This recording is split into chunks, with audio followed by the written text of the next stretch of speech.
Hey, it's Shane with GotRom.com. I want to address kind of a infamous question, which is, should you stretch before you lift weights? The answer is, of course, it depends. It's not a black or white dichotomy like you should always stretch or you should never stretch. It's a spectrum of color. There are people who should probably never stretch before they lift weights because they already have adequate range of motion and they're doing something really explosive like sprinting or Olympic weightlifting and they don't need more range of motion because they already have it.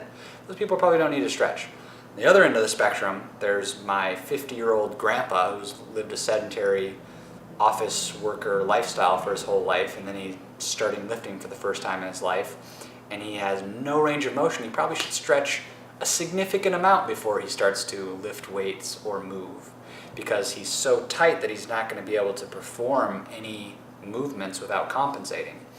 And then there'll be people somewhere in the middle. So it's not a black or a white, yes you should, no you shouldn't. It's, do I have enough range of motion to perform the movements that I'm going to? If not, you need to stretch and mobilize until you have adequate range of motion, otherwise you will be compensating and hurting yourself. And are you someone who is a speed power athlete and the stretching is going to maybe lower your force production? You're going to sprint slower or not be able to lift as heavy because you stretched too much. And then it's also a question of dosage. How much are you stretching?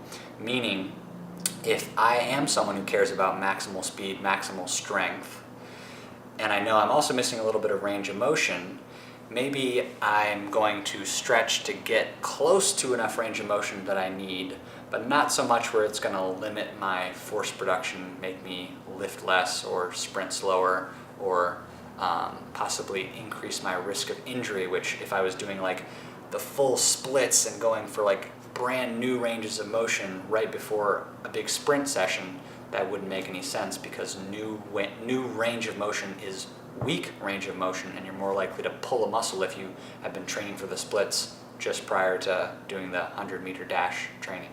So don't view it as a black or white, you should or shouldn't stretch. View it as a spectrum, and where do you fall on that spectrum? So food for thought.